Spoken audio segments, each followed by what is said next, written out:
y tú, y tú, y solamente tú, y tú, y tú, me importas tú, y tú, y tú, y nadie más que tú. Me importas tú, nadie como tú, no hay un sustituto a ese cuerpo tuyo que a mí ya me tiene cucu. En un rato te busco, voy y te acurruco, yeah, porque no hay nadie como tú, no hay nadie como tú, yeah, no hay nadie como tú, y nadie más que tú. Me importas tú, con Paco Carbonell.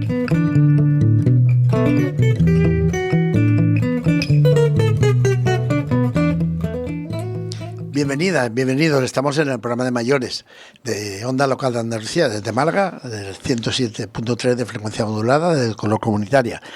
Miren ustedes, el frenético ritmo de vida actual que llevamos, es común que pasemos horas frente a las pantallas de la televisión, adoptemos malas posturas. Yo tengo que reconocer que a mí me costó horrores hacer los ejercicios que nuestro traumatólogo nos dijo. Y por lo que me han comentado algunos de ustedes, también, eso de ponerme así, que me cuesta, la verdad que me cuesta mucho.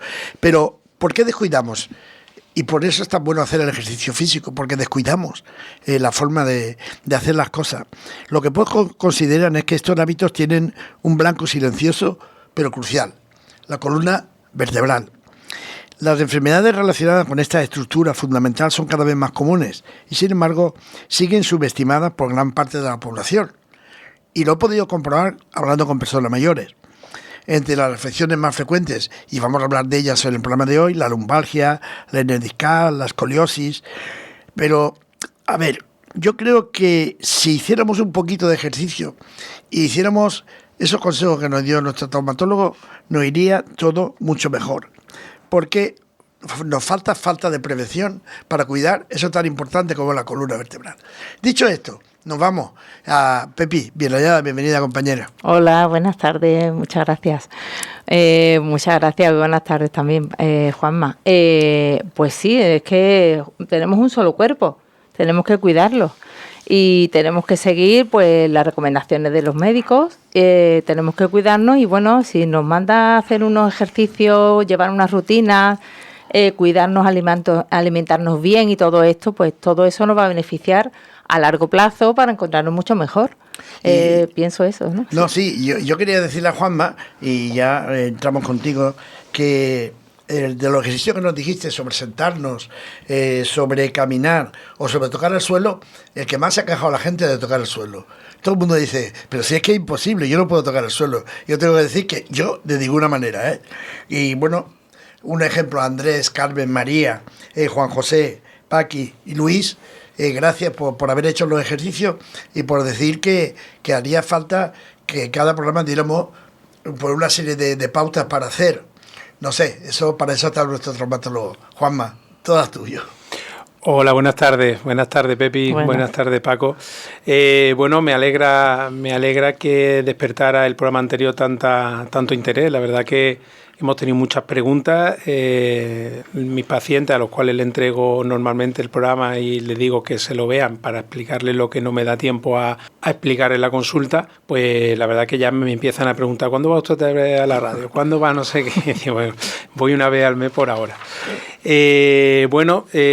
Sí, en cuanto al dolor de espalda, a la lumbalgia, a la dorsalgia, cervicalgia, es decir, desde la región cervical hasta la zona lumbar, es fruto fundamentalmente de nuestro día a día o nuestra vida moderna, por así decirlo. Son malos hábitos desde lo que es la postura, la falta de ejercicio, el sedentarismo, los ejercicios o digamos los pesos mantenidos. Todas estas cosas hacen que haya una sobrecarga a nivel de la columna y que por ello nos duela. No quiere decir que que sea la causa fundamental, por así decirlo, o la causa única, pero sí que es cierto que es la única cosa que podemos modificar, nuestro hábito, nuestro ritmo de vida y nuestro ejercicio, por así decirlo. Yo sabía que que el ejercicio, lo de tocar el suelo, tocar el cielo, iba a dar un poco de problema.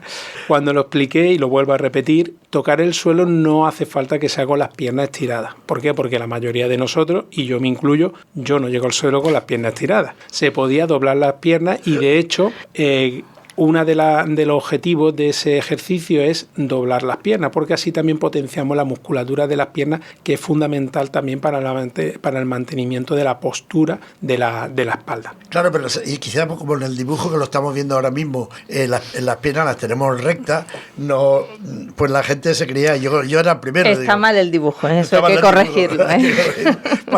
Podemos hacer la trampa esa, ¿no? Totalmente. Puede que el dibujo haya confundido y pido perdón por ello. Evidentemente, tocar el suelo sin doblar las piernas no es apto para todo el mundo. No es apto, yo me incluyo en ese grupo. Yo no llego al suelo con las piernas estiradas. Siempre he sido de isquiotibiales cortos. Simplemente flexionando la rodilla un poco, ¿vale? O mucho, lo que necesite cada uno para tocar, estupendo. Y si no llegamos a tocar el suelo, no pasa nada. Lo importante es la movilización que se hace, es decir, bajar hacia abajo y subir hacia arriba, activando toda la cadena muscular desde lo que son las piernas hasta la zona de arriba. Y lo de tocar el cielo es para hacer ese ejercicio último de estiramiento y de tonificación. Claro. Bueno, yo les decía, vamos a hablar de todo esto. Debido al interés despertado en el anterior programa, y la verdad que, bueno, nosotros con el afán de darle voz a todas y a todos, pues teníamos aquí un grupo de personas y muchísima gente que nos llamaba y no pudimos atender perfectamente a lo que nos comentaba nuestro traumatólogo de la columna, de la lumbalgia y tantas cosas. Entonces vamos a repetir un poco, le vamos a dar protagonismo a él, pero antes, si me lo permites, ¿qué podemos decir? Porque ustedes sabrán perfectamente que en la puerta de Carlos Haya los médicos salieron a reivindicar, ya están hartos, y se prepara una gran manifestación para octubre, de esas que va a dar mucho que hablar. Juanma, ¿qué reivindicáis? Bueno, Paco, yo lo primero que quería hacer es pedir perdón para todos aquellos pacientes que fueron el viernes a consulta o a quirófano y no estábamos, pero el colectivo médico, en el cual me incluyo, hemos dicho que hasta aquí, o sea, no podemos más. Y no porque no podamos más porque queramos ciertos privilegios, sino porque físicamente, mentalmente, psíquicamente no podemos más. No se puede sobrecargar tantísimo en horas y en densidad en esas horas de lo que ya se nos está sobrecargando. Yo quiero nombrar solamente 3 cositas por lo cual los médicos decidimos parar y por lo cual nos estamos movilizando. La primera es por el bien común. Por el bien común. Nuestros pacientes no merecen ser atendidos por un médico que está cansado, por un médico que no puede más, que está exhausto, que no puede echar más horas. No merecen ser atendidos por un médico que lleva 20 horas o 22 horas trabajando. No merecen ser atendidos así. Eso no es atender a un paciente, eso es despachar a una persona. Y nosotros no somos una central de atención al cliente donde despachamos a la persona. Nosotros somos médicos y hacemos medicina. Entonces, una de nuestras reivindicaciones es un control, digamos, de nuestra jornada laboral. La segunda cosa es por justicia. Es decir, nosotros nos movilizamos para tener la misma jornada laboral, la misma, que otros compañeros de la administración pública. Es decir, en Andalucía son 35 horas. Pues la misma, no queremos privilegios, no estamos buscando privilegios, estamos buscando tener la misma jornada laboral que cualquier otro trabajador. La misma, 35 horas. ¿Por qué? Porque las guardias son jornada aparte obligatoria, es decir, no es voluntaria. Está claro que en un momento dado que necesite la administración de nosotros vamos a echar las horas que necesiten nuestros pacientes para ser atendidos, pero no de forma obligada. Es decir, un médico puede estar haciendo en una semana entre 80 y 100 horas. Ahora que empieza el verano, una semana puede tener 80 o 100 horas de trabajo encima. Yo no me pondría en manos de ese médico. No me pondría. Y después, por último, por solidaridad, ¿no? El colectivo médico al final es un colectivo que está exhausto.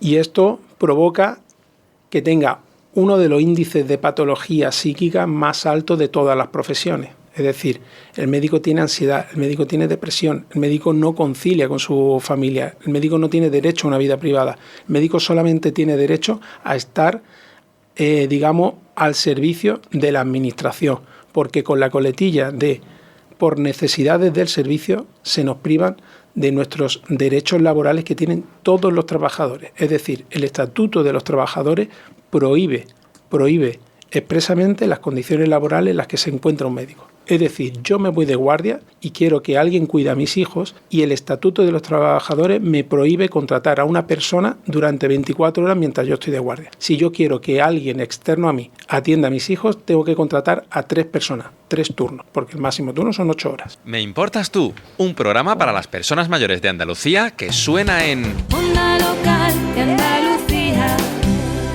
Bueno, y seguimos. Y un último apunte antes de meternos de lleno con el tema de la lumbalgia, de la hernia discal, de la columna.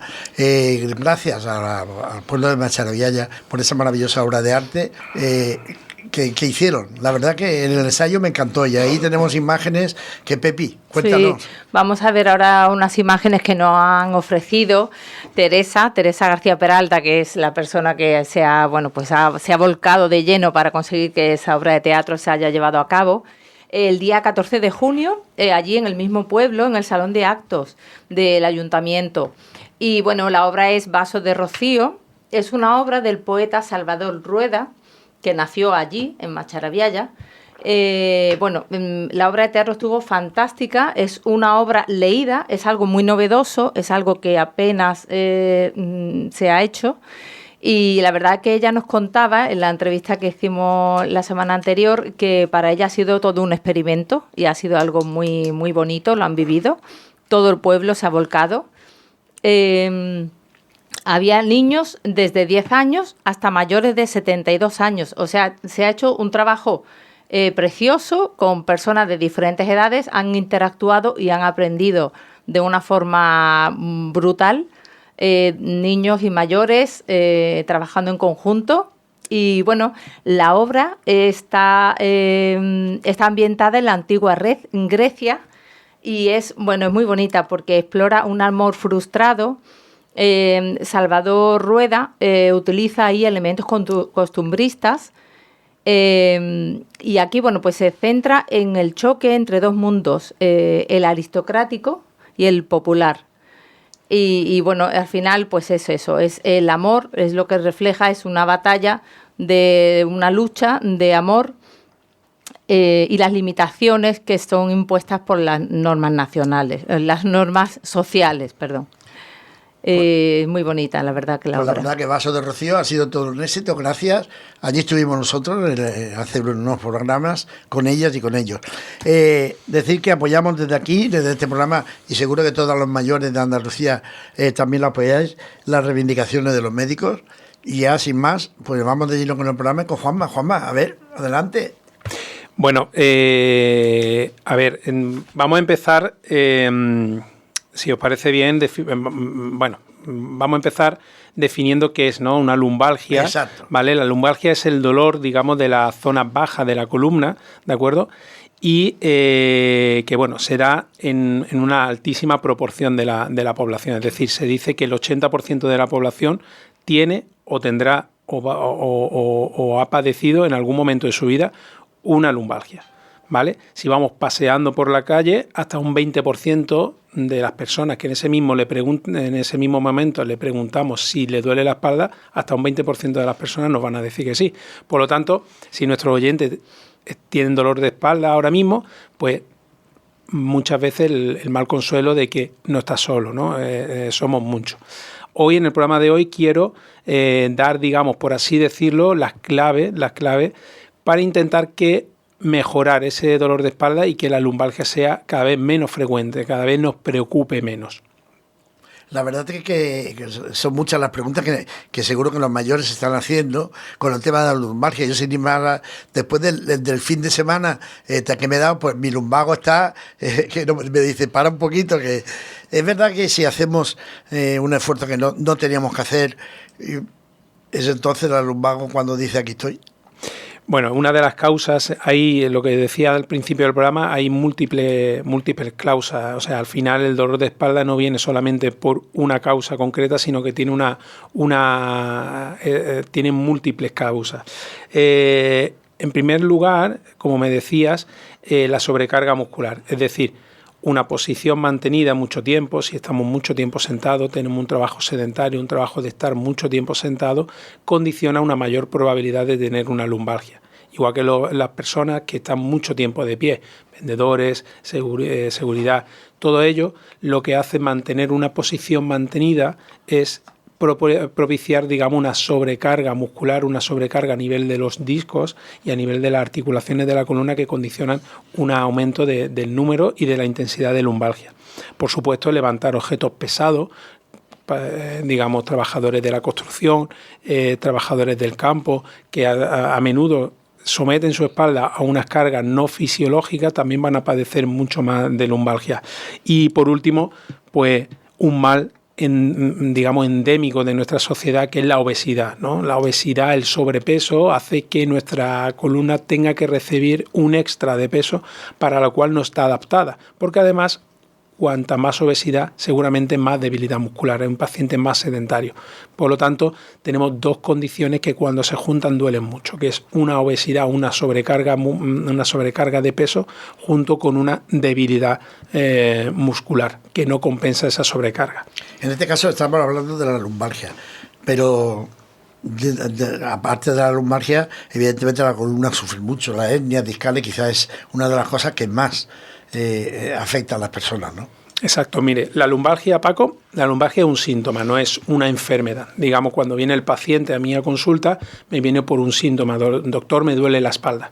Y entonces, a través, digamos, de lo que me cuenta el paciente y de lo que exploro, llegamos a la causa de esa lumbalgia, a la causa. Entonces, la lumbalgia es el síntoma, es el dolor de espalda. En función de con qué se acompañe, ¿de acuerdo?, vamos a tener unas causas u otras. Yo me he traído a un modelo que tengo habitualmente en consulta, ¿de acuerdo? Ya lo conocemos. Claro, lo traje también la semana pasada. Y bueno, aquí podemos hablar un poquito de las posibles causas y vamos a enseñar a la audiencia a cómo identificar la estructura o, digamos, el daño que tiene el paciente, ¿vale? Entonces, habitualmente la hernia discal, como tú me dices, es por una lesión a nivel de estos discos, ¿vale? Esta almohadilla que vemos aquí, ve que si la apretamos un poquito, sí, no sé si se ve, sí, sí, ¿vale? Si la apretamos, esto es móvil, ¿de acuerdo? Esto sirve para amortiguar el peso, sirve para girar, ¿vale? Sirve para echarse para adelante, es como una esponjita, estos son los discos, ¿vale? Cuando la gente piensa en la hernia discal, piensa que es a lo que más miedo le tiene, a la hernia discal. Sin embargo, es la causa menos frecuente, una de las causas menos frecuentes de dolor de espalda, pero al paciente le preocupa mucho. ¿Qué ocurre en una hernia discal? En una hernia discal, este disco que hay aquí, que está lleno de agua, cuanto más agua tiene este disco, mejor, ¿vale? Se va deshidratando, va perdiendo ese agua. Al perder el agua, en vez de ser una esponjita blandita, empieza a ser un poquito rígida. Claro. Y aparece, digamos, que este disco sale hacia atrás. Sale hacia atrás. Cuando sale hacia atrás, lo que hace es pinzar los nervios que salen a través de estos agujeritos de aquí, que se llaman los agujeros de conjunción, que por donde salen los nervios que van hacia las piernas. Entonces, habitualmente una hernia discal, para que el paciente lo tenga claro, una hernia discal normalmente se acompaña con un dolor, sobre todo inclinando el tronco hacia adelante, porque aumentamos la presión en el disco, ¿de acuerdo? Y muchas veces se acompaña de una ciática. El dolor ciático es un dolor que viene desde la columna prácticamente hasta la pierna y es como un calambrazo, es un dolor muy fuerte, es un dolor muy intenso y que además no responde al tratamiento analgésico bien pautado. En este caso, cuando habla ese dolor, ¿es persistente el dolor o nos da un ramalazo y luego se nos quita? Bueno, yo siempre siempre digo lo mismo a mis pacientes y hoy también quiero decirlo a la audiencia, ¿vale? Tener una hernia discal no significa tener que pasar por quirófano. Quédense tranquilos. La hernia discal, en un primer momento, cuando el disco sale, crea una reacción inflamatoria en esa zona que hace que el espacio por donde va a salir el nervio, sea todavía más pequeño. ¿Qué ocurre? Que muchas veces la ciática es súper intensa, pero se debe a la hernia discal más el componente inflamatorio de haber salido el nervio. Habitualmente con el tratamiento con antiinflamatorios potentes, reposo relativo, nunca absoluto. El reposo absoluto está contraindicado. Es mejor andar de forma erguida que estar tumbado para la columna, ¿vale? Con eso, en unas semanas, normalmente se controlan los síntomas. Cuando hay que plantear una cirugía en una hernia discal, cuando el dolor ciático, el dolor por esa hernia discal se perpetúa en el tiempo. O sea, una ciática se puede mantener durante unas semanas, pero cuando esa ciática va más allá del mes, 2 meses, es muy doloroso. Y entonces en ese caso sí que habría que plantear la derivación a un especialista de columna y a su vez él valorar si hay que operarlo o no. ¿Cómo se diagnostica la hernia discal?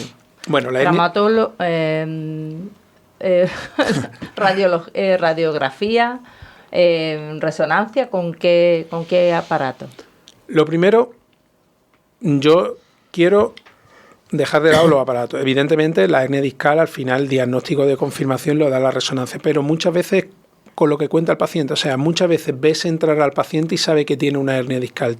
Fundamentalmente tiene una actitud antiálgica que se llama, que es una postura en la cual ellos, su cuerpo, su naturaleza, les permite adoptar esa postura para tener el menor dolor posible. Entonces, prácticamente, muchas veces cuando hago guardias de urgencia o en la consulta, simplemente ver cómo te viene el paciente, sabes que tiene una hernia discal gorda, ¿vale? Una hernia discal, estamos hablando de una hernia discal grande. La deshidratación discal, la discopatía, por así decirlo, no la englobamos, digamos, en este grupo. Es decir, la hernia discal, cuando es voluminosa y crea la ciática y es un cuadro muy doloroso, para mí ese paciente, si no logramos controlar los síntomas de otra manera, es candidato a una cirugía. Y si se dice simplemente es una gran contractura, ¿cómo se califica entonces? No, es difícil confundir una contractura con una hernia discal. Es difícil. Es cierto que la hernia discal va a provocar una contractura con el fin de estabilizar el segmento donde ha salido el disco. Es decir, el segmento, estamos hablando, un segmento es la unión de las dos vértebras, ¿vale? Va a haber una contractura si sale por aquí la hernia, porque esto queda más laxo. Entonces va a haber una contractura que intenta proteger eso. Pero eso es lo que hablamos de la lumbalgia. Normalmente la hernia discal es el dolor lumbar más la ciática. Uh-huh. La verdad es que cuando estamos hablando de ciática, de lumbalgia, ¿la escoliosis también la podemos considerar una enfermedad de la columna?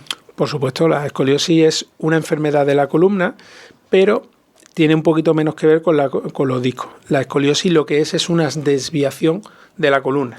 Es decir, la columna tiene normalmente la columna a nivel lumbar tiene esta curva, sí, ¿vale? Hacia adelante, ¿vale? A nivel dorsal tiene una curva compensatoria, no tengo la zona dorsal, pero sí, va hacia el otro lado para compensar, y la cervical vuelve a tener la misma curva que esta. Pero si la miramos así, sería un palo recto. En una escoliosis lo que ocurre es que la columna tiene una desviación sobre todo hacia el lado lateral, a la vez que una rotación. Entonces, eso crea una alteración de la carga de la columna y favorece el padecer lumbalgia. Normalmente la escoliosis se da en pacientes muy jóvenes, ¿vale? En pacientes adolescentes, donde incluso niños tenemos que ir siguiéndolo y muchas veces se ponen corsé para corregir o por lo menos que no avance mucho la escoliosis. Cuando llegan a la adolescencia y termina el crecimiento, la posibilidad de que progrese la escoliosis es menor. Dicho esto, existe también una escoliosis del adulto, que es de forma degenerativa, que se va dando, digamos, en pacientes que seguramente hayan tenido una escoliosis previa y que se van acentuando por ese desgaste asimétrico de los discos y de las articulaciones facetarias. Ahora puedes recibir información útil para personas mayores en Andalucía en tu WhatsApp de forma totalmente gratuita. Envía por WhatsApp las palabras Alta Mayores al número de teléfono 656 60 85 14, 656 60 85 14. Almacenaremos tus datos y podrás darte de baja cuando quieras, tal y como prevé la legislación española. Esta es una iniciativa de la plataforma de comunicación Color Comunitaria. La verdad es que invertimos mucho tiempo en cuidarnos la piel, en buscar chequeos cardíacos, en controlar el colesterol, cualquier cosa. Pero quizás falta, yo no sé, tú como traumatólogo, somos un poco ignorantes, ¿no? Porque creemos que la columna no es importante, y la columna es muy importante tanto físicamente como también mentalmente, nos puede hacer sufrir mucho. Sí. Yo normalmente le digo a los pacientes, para mí la columna es el espejo de digamos, los hábitos del paciente.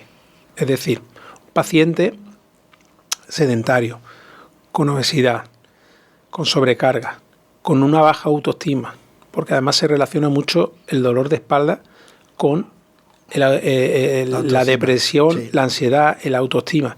Paciente con baja autoestima, con sedentarismo, con obesidad, con tendencias más catastrofistas, más negativos, son pacientes que van a sufrir normalmente dolor de espalda. Y muchas veces esos pacientes no necesitan una cirugía, necesitan un cambio de actitud, que a mí me encantaría ayudarlos en eso. Pero hay veces que el paciente me pide cosas que no están en mis manos, que están en la suya. Yo puedo controlar un dolor, puedo controlar una crisis, puedo someterlo a una infiltración, a una cirugía, pero yo no puedo cambiar la actitud del paciente. Entonces, cuando el paciente no se va a comprometer a tomar unos ciertos hábitos, es difícil que nosotros como traumatólogos podamos ayudarle. O sea, es decir, la lumbalgia, y el dolor de espalda en sí tiene mucho que ver con la actitud y con los hábitos del paciente. En este caso, volvemos a hablar algo que creo que los mayores, sobre todo, le tienen pánico. Cuando hay que operarse una rodilla o la cadera, el que te pongan tornillos, todo el mundo dice, no, a mí no me ponen tornillos. ¿Qué puedes decirles, Juanma? A ver, yo les digo siempre lo mismo, porque la mayoría de mis pacientes me vienen diciendo que ellos son antipastillas. No conozco a nadie que no me diga lo contrario. Le tiene mucho miedo a tomarse una pastilla, le tiene mucho miedo a tomarse un analgésico, le tiene mucho miedo. Y entonces tenemos a pacientes infratratados. Digo, pero vamos, si a usted le tiene miedo a una pastilla, ¿cómo no le va a tener miedo a una cirugía? Pero sin embargo, muchos de ellos no le tienen miedo a la cirugía, le tienen miedo a las pastillas. Digo, mire usted, la probabilidad de que se complique una cirugía o que una cirugía pueda crear un problema es mucho mayor que la probabilidad de que una pastilla pueda crear un problema. La cirugía de columna es una cirugía que es altamente resolutiva siempre y cuando se elija bien al paciente y el paciente se comprometa a cambiar la actitud. Un paciente que no va a cambiar la actitud jamás debe ser sometido a una cirugía. Jamás, salvo en condiciones de oncológico, infecciones o patología, digamos, muy que comprometa la vida del paciente. Pero la lumbalgia tiene mucho que ver con nuestra actitud.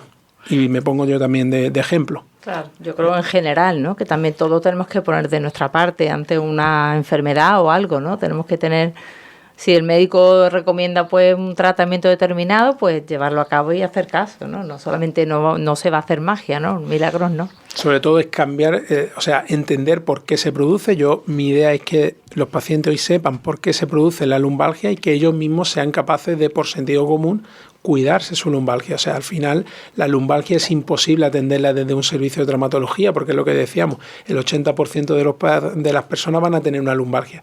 No puede pasar el 80% de las personas por un traumatólogo. Nosotros nos vamos a quedar con aquellos pacientes que tienen una lumbalgia y que podamos ayudar desde un punto de vista más agresivo, con infiltraciones o con cirugía.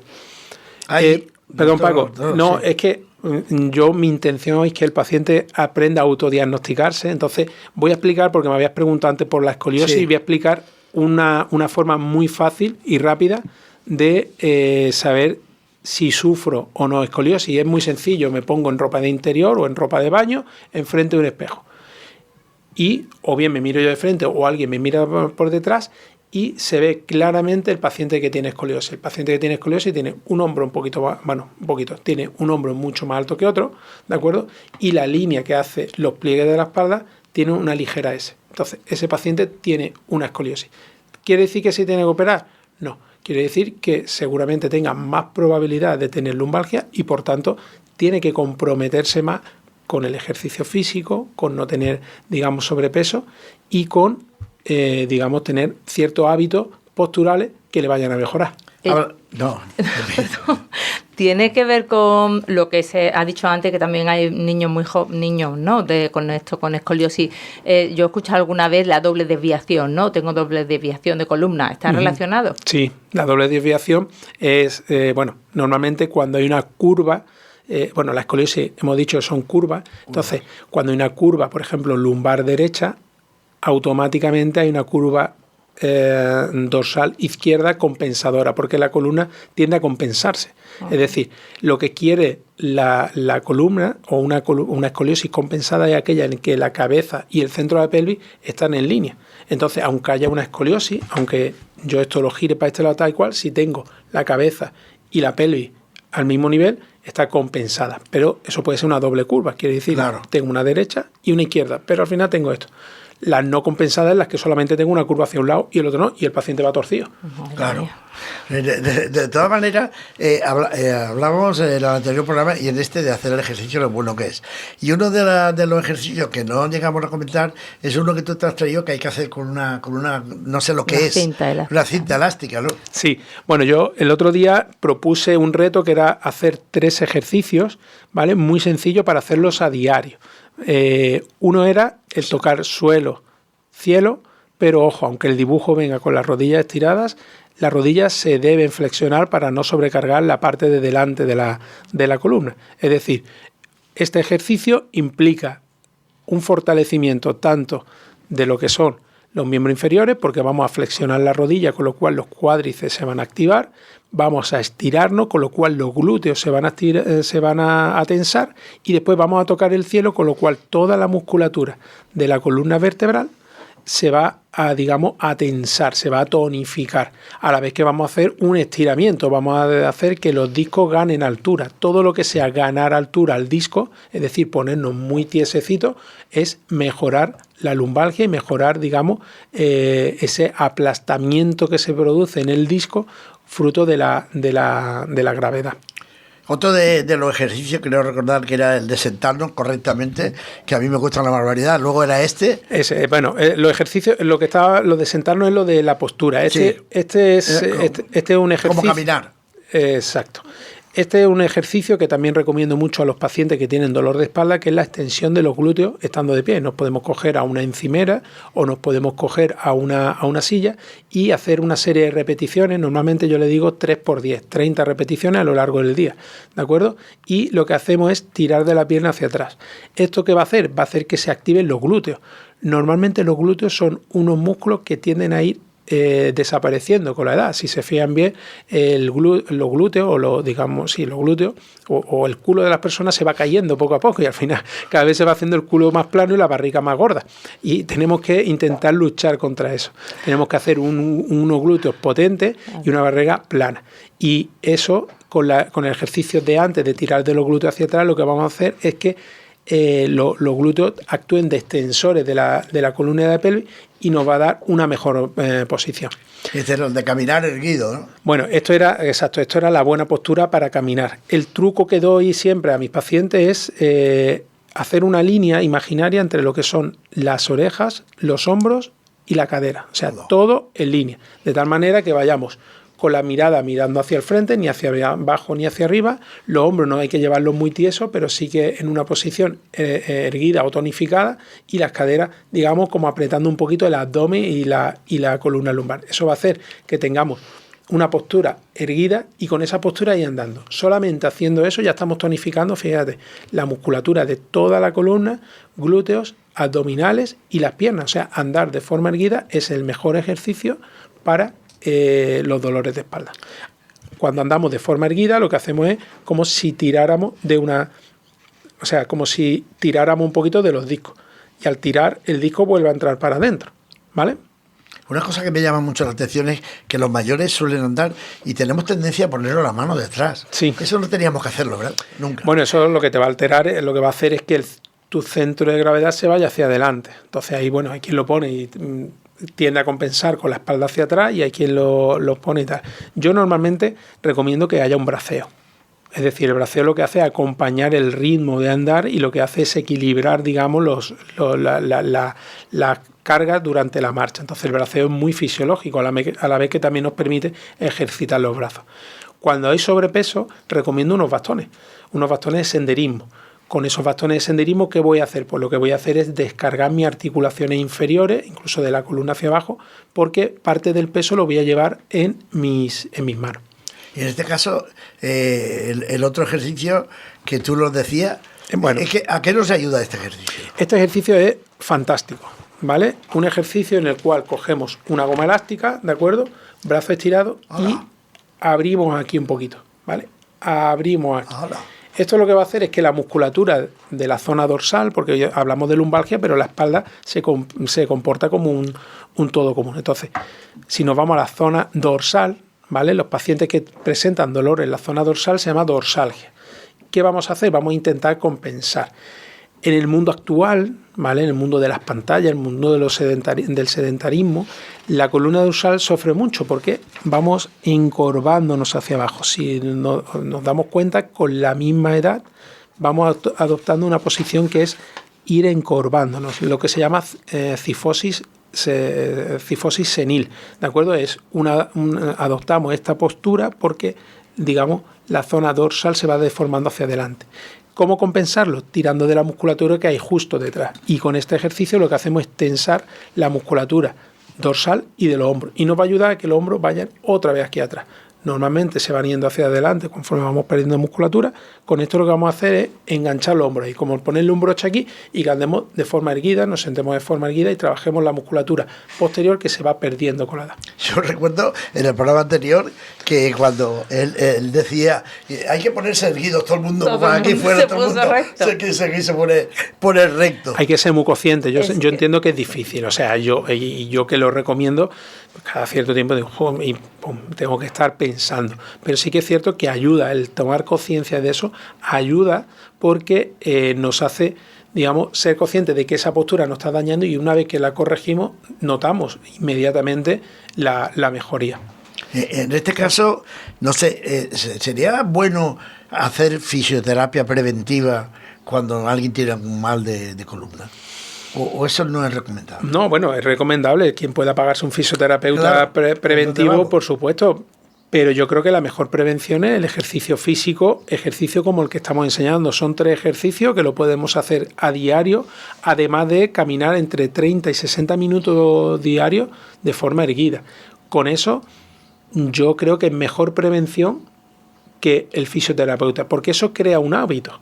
Es decir, yo me comprometo, cuando yo hago todo esto, digo, me comprometo a querer curarme. Y ya solamente eso, pues me cambia algo en el cerebro que creo el compromiso conmigo mismo para luchar contra un problema que yo tengo. Y eso te cambia la actitud. No externalizo mi problema, es decir, no voy buscando, yo tengo un problema que me lo quite el fisio. No. Ojo, yo voy a tomar rienda de mi problema y yo voy a hacer que mi problema desaparezca porque yo soy el que sufre el problema y porque yo soy el que tiene la mayor parte de la solución. Y con eso yo voy a ir mejorando. Y cuando dejamos de decir el problema que me lo solucione otro y decimos lo soluciono yo, es mucho más efectivo. Claro, y porque además hay, yo creo, ciertas patologías que no tienen cura, ¿no? Con cierta edad sabemos ya que es algo que es para siempre y es como cuidarse poco a poco, ¿no? Claro. A ver, a partir de los 40 años todos empezamos a degenerarnos. Es decir, tener una resonancia magnética limpia por encima de los 40 años, creo que muy poquitas personas lo tienen. Eso no quiere decir que eso no se esté causando el dolor o que eso tenga una solución quirúrgica, porque eso no es revertible. O sea, un envejecimiento del sistema musculoesquelético, del sistema, o sea, de la columna, eso no es reversible. Podemos frenar un poco el avance de ese envejecimiento, pero nunca podemos echar eso hacia atrás. porque no tenemos todavía una cura contra el envejecimiento, pero sí que podemos envejecer de forma muy saludable, con una buena salud muscular, con una buena postura, con una buena posición, con una buena musculatura. Con todo eso podemos envejecer de forma mucho más considerable. Hablábamos en otro programa, y creo que te lo has traído, de una faja, ¿no? No sé si es bueno. Hay mucha gente que me dice, pues yo no me pongo faja, pero sí es necesario. Bueno, yo he traído mi propia faja, ¿vale? Mira, la faja tiene muy mala fama porque dicen que debilita la musculatura, claro. Y yo lo entiendo también. Es cierto que debilita la musculatura si tenemos una faja muy rígida todo el tiempo. Claro. Y si queremos mantener la postura en base a la faja. Esta faja es una faja rígida, ¿de acuerdo? Que tiene unos cordones, la verdad que es bastante incómoda. Yo recomiendo siempre a los pacientes algo más blando. Esto se pone cuando hay un problema un poquito más serio de columna porque no es tan tolerable. Esto lo que va a hacer es que me ayuda a corregir la postura, pero ¿qué ocurre? Que si me ayuda la faja no me está ayudando mi musculatura. Por lo tanto, me está, debilitando la musculatura. Y esta es la mala fama que tiene. Sin embargo, yo soy muy, muy defensor de la faja. ¿Por qué? Porque la faja me va a permitir reposar la musculatura en ciertas posiciones. Amas de casa que tardan, que tienen que emplear mucho tiempo en hacer de comer, cocineros, peluqueras, seguridad, dependientes de alguna tienda. Todo ello mantienen una posición de pie muchísimo tiempo. Recomendarle 1 o 2 horas de una faja lumbar para que descansen un poquito la musculatura y le ayuden, para mí es una cosa bastante eficaz. Además que funciona como un analgésico. No vamos intentando curar con una faja. Esto no cura nada. De hecho, si la usamos mal, nos puede perjudicar. Pero una faja nos ayuda a controlar el dolor, a reposar la musculatura. Por lo tanto, yo la recomiendo muchísimo. A mis pacientes es raro el que venga con una lumbalgia crónica que no se lleve una faja. Pero le digo, máximo 1 hora por la mañana y 1 hora por la tarde. Usted elija cuándo. Igual que una faja lumbar, existen otros dispositivos que son fajas dorsolumbares, que llaman unos tirantes, sí. Y lo que hacen es mantener la postura en la zona dorsal. ¿Eso es bueno o malo? Para hacer, un pequeño reposo, si tengo que estar mucho tiempo de pie, evidentemente es bueno. Si lo quiero tener todo el día y quiero que la postura me la mantenga la faja, no es tan bueno porque me va a debilitar la musculatura. Y por último, a nivel cervical. A nivel cervical no nos olvidemos que la columna cervical también forma parte de la columna. Los collarines blandos. Pacientes que tienen muchísimo dolor de cuello, que tienen artrosis y todo eso, el tener 1 hora, un collarín blando por la mañana y 1 horita por la tarde, que repose la musculatura, que descanse un poco tal cual, es un alivio sintomático muy importante. Hemos hablado en los programas de las pastillas, pero también para todos estos temas de los que estamos hablando, existen cremas que a lo mejor no nos dañan tanto el estómago como, no sé, las pastillas. Las pastillas somos muy adictos a tomarnos pastillas. Yo tengo que reconocer que últimamente, aunque mi Noemí dice que no, que ella no, pero yo la verdad que me tomo solamente 3 al día. Pero hay gente que es muy reacia, pero sin embargo hay gente que sigue, que no para. Y hay gente que prefiere cremas que realmente dice que le hacen mucho, le favorece mucho. Sí. Bueno, en primer lugar, lo de las pastillas. Hay que tomar pastillas cuando se necesitan las pastillas. O sea, no hay que tenerle miedo a las pastillas. Las pastillas tienen un perfil de seguridad altísimo. Incluso los antiinflamatorios, los analgésicos, siempre individualizado en el caso. Es decir, queriendo buscar un riesgo, o sea, un beneficio para el riesgo que tienen. Todos los procedimientos tienen un riesgo, ¿vale? Lo que pasa es que los beneficios deben compensar ampliamente ese riesgo. Por lo tanto, que haya una persona con una lumbalgia que no quiera tomarse pastilla, pues una lumbalgia, aguda. Aguda. Es decir, una que lleve 7-10 días, oye, pues tómate una medicación durante 7-10 días y, oye, te vas a curar del dolor. La lumbalgia, la causa de la lumbalgia quizás no, ¿vale? Dicho esto, por supuesto, si podemos empezar con algo menos agresivo, como son las cremas, mejor. Hay cremas antiinflamatorias de todo tipo, ¿de acuerdo?, que el hecho de aplicarlas no tienen una gran efectividad, no es tan efectivo quizá como un analgésico tomado por boca, pero sin embargo sí que tiene muchísimo menos efectos secundarios. Entonces yo siempre recomiendo que si el dolor no es muy agudo, no es muy fuerte, empezar con crema. La crema antiinflamatoria, solamente por el efecto masaje de ponerla, ¿de acuerdo? El efecto masaje va a hacer un efecto relajante en el músculo, ¿vale? Masaje viene de la palabra amasar, es decir, un masaje mientras nos estamos dando la crema, lo que va a hacer es que el músculo se vaya relajando. Sí. Ya nos ha dicho varias veces, Juanma, que eres muy pro masaje, y la verdad que yo partidaria totalmente, igual. Masaje te lo puedes dar tú misma, sí, te puede dar tu compañero, sí, tu familiar, quien sea, no solamente quien pueda permitirse lo mismo, sí, siempre.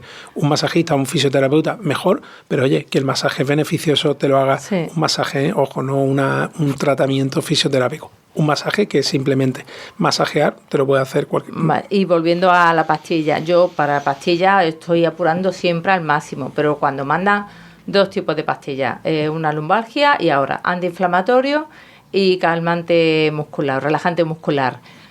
Se toma juntos, se toma por separado, con las comidas, se bebe con agua o no. Yo soy muy partidaria de cuando tomo una pastilla siempre con agua, bastante agua. Da igual si se toma sin agua como esta gente que se la toma ahí, va.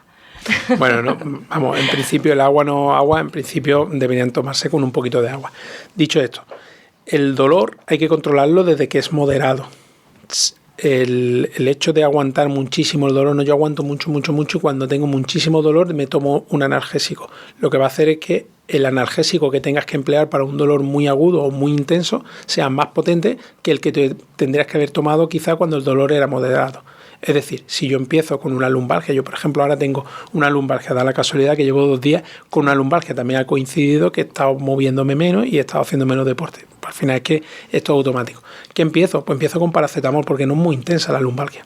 Empiezo con un analgésico que es más flojito, pero también un perfil de seguridad más alto.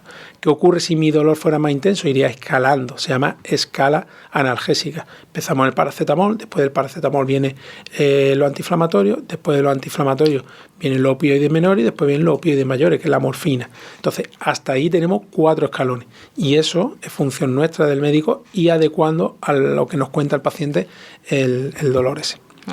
¿Qué le podías decir tú como traumatólogo a muchas personas mayores que nos ven, tanto mujeres como hombres, cómo deben de cuidar su columna? Porque tenemos que tener en cuenta que la columna es parte importante para la calidad de vida de hoy en día. Si la columna no funciona, lo tenemos. Yo le voy a dar 3 consejos. Lo primero y más importante, evitar la sobrecarga muscular. Es decir, si tenemos un sobrepeso, intentar ponerle eso a raya. Si mantenemos mucho tiempo la postura mantenida, o sea, una postura mantenida, intentar cambiarla. Si su trabajo es estar sentado porque es oficinista, lo que sea, buscar cualquier excusa a los 45 o 50 minutos para levantarme, hacer pequeños movimientos rotatorios o de flexión y extensión de la columna, algo que me permita moverme. Algo que, digamos, le dé un poquito de movimiento a la columna. Y, por supuesto, si hacemos esfuerzos repetitivos, siempre con una buena postura y ayudándonos de elementos externos. Es decir, yo soy albañil, tengo que mover 3 sacos de 25 kilos, pues en vez de cogerlo, me cojo un carro y lo llevo con el carro, que va a ser mucho más fácil que cogerlo de esto, aunque me dé pereza porque el carro esté mucho más para allá, ¿vale? Entonces, lo primero, evitar la sobrecarga.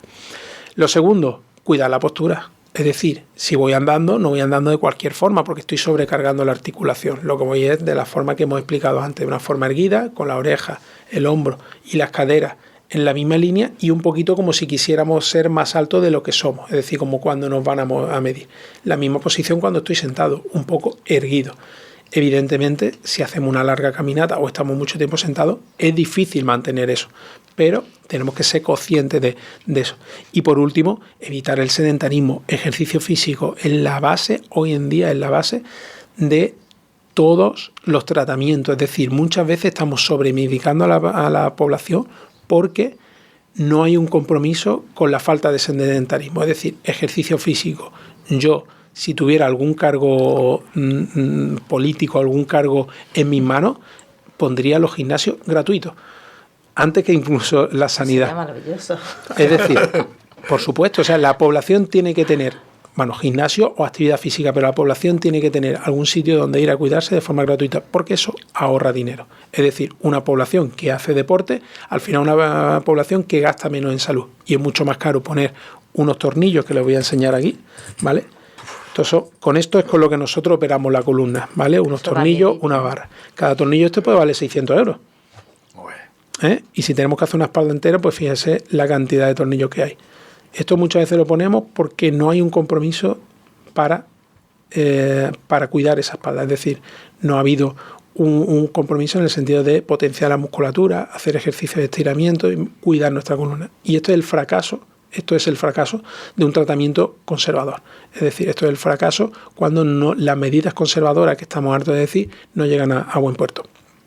La verdad es que hay una cosa, bueno, hablamos de muchas cosas, pero nos quedan 5 minutos, pero pues, yo creo, antes de que una cosa que me han preguntado muchas veces, no nos solemos levantar bien de la cama. ¿Cómo teníamos que levantarnos? ¿De la cama? Sí, de la cama. Despierto. No. Tiene que haber una postura que no nos dañe, porque hay gente que se levanta, da un salto. Pero vamos, más que el levantarnos, que bueno, cada uno se va levantando como buenamente pueda, sí, porque conforme de esto, elegir un buen colchón. Eso, si queréis, un día hacemos un curso avanzado de cómo elegir un buen colchón. El colchón tiene que ser un colchón firme. Tiene que ser firme pero no duro. ¿Qué quiere decir? La deformidad que haga el colchón tiene que estar entre aproximadamente el 75%, entre el 50 y el 75%. Es decir, si yo me siento en el colchón, si se deforma más del 50%, quiere decir que ese colchón está para tirarlo, es demasiado blando. Si el colchón no se deforma apenas nada, menos de un 25%, ese colchón es muy duro, nos va a molestar a la hora de estar dormido. Entonces, entre un 50 y un 75%. Qué interesante. No sé, que ibas a hablar algo. Yo quería solamente decir, explicarle un poco a la audiencia qué es lo que nos tiene que preocupar cuando tenemos un dolor de espalda. O sea, lo que llamamos las banderas rojas, ¿vale? Las banderas rojas, que son aquellas que sí, porque claro, estamos diciendo que la lumbalgia la padece todo el mundo y muchas veces parece que le estamos quitando importancia y no, las lumbalgias son muy importantes. Pero existe una serie de banderas rojas, de red flag, como dicen los británicos, que sí que hay que tener un poquito en mente. Es decir, un dolor de espalda que tiene más de 3 meses de evolución sin causa aparente, tenemos que estudiarlo, ¿vale? Aunque sea con una radiografía, tenemos que ir al médico, ¿vale? Un dolor de espalda que se acompaña de una ciática, hay que estudiarlo, ¿vale? Un dolor de espalda que se acompaña con síntomas neurológicos, es decir, pierdo fuerza en las piernas o tengo un hormigueo claro, pero un hormigueo claro es que me doy un pellizco y no me entero, eso hay que estudiarlo. Voy andando y las piernas se me quedan sin fuerza, eso hay que estudiarlo, porque eso normalmente se debe a un estrechamiento del canal lumbar, ¿vale? Un dolor de espalda asociado a fiebre, hay que estudiarlo. Y un dolor de espalda en un paciente que ha tenido algún antecedente oncológico, hay que estudiarlo. Muchas cosas. Nos quedan prácticamente 3 minutos. Juanma, ¿tienes que añadir algo más a la gente que nos está viendo? Bueno, no, yo creo que más o menos ha quedado completo. Lo que quiero que se lleve la gente es que la columna, o sea, el cuidar evitar los dolores de espalda está en gran parte en nuestras manos. No le voy a decir el 100%, pero un 60% de los pacientes que cuidan su espalda tienen menos dolor de espalda. Y, como hemos dicho ya 3 veces, son 3 cositas. Primero, evitar la sobrecarga, una de ellas el sobrepeso, evitar las malas posturas, siendo consciente de la postura que tenemos tanto al andar como al estar sentado, y por supuesto evitar el sedentarismo. Todo lo que sea hacer actividad física, y actividad física es andar 30-60 minutos de forma erguida, también nos vale, o hacer los 3 ejercicios que hemos dado hoy. Con eso vamos a tener una alta probabilidad de tener menos lumbalgia. Pepi, a ti te toca despedir. 2 cosas muy rápidas. Vean este vídeo, el programa de hoy, no se lo pierdan porque es muy interesante y lo pueden volver a ver, pónganlos en favorito y lo vuelven a ver. Y por último, hoy me gustaría dar la enhorabuena al equipazo de Color Comunitaria por el gran trabajo realizado el día sábado 14 de junio aquí en el barrio La Palma Palmilla, que fue todo un éxito con la obra de teatro con un estilo muy original para mi gusto. Se llama Aquí hubo un barrio, muy bonito, muy emotivo y bueno, pues un aplauso. Yo no pude estar, pero seguro estuvo genial, me dijeron, y nada, ojalá se repita muchísimo en otros barrios porque, bueno, sin palabras. Y bueno, pues hasta el próximo programa. Que pasen buen día. Bueno, simplemente recordarles que estamos aquí, que Juanma en el mes de agosto no vamos a estar, pero en el mes de julio sí, ¿no? Sí, vamos a intentar hacer un intentar huequito. Vamos a hacer un huequito y venimos y hablamos de lo que quiera la audiencia. ¿Qué le vamos a hacer? ¿Vamos a gente que pregunte o te vas a preparar algo? Lo que vosotros pidáis de mí. Yo estoy abierto a lo que queráis. Tengo muchos temas por ahí. Yo propongo el cuello cervical. Vale. Pues vale. ¿No? Y bueno, preguntas pues tiene que haber 1000, ¿no? Seguro. Bueno, pues nos vamos. Volvemos la semana que viene con otro programa de Me Importas Tú. Desde aquí, desde Málaga, 107.3, frecuencia modulada, color comunitaria y onda local de Andalucía. Gracias por seguirnos todas las semanas. Y tú, y solamente tú, y tú, me importas tú, y tú, y nadie más que tú. Me importas tú, nadie como tú, no hay un sustituto a ese cuerpo tuyo que a mí ya me tiene cucu. En un rato te busco, voy y te acurruco.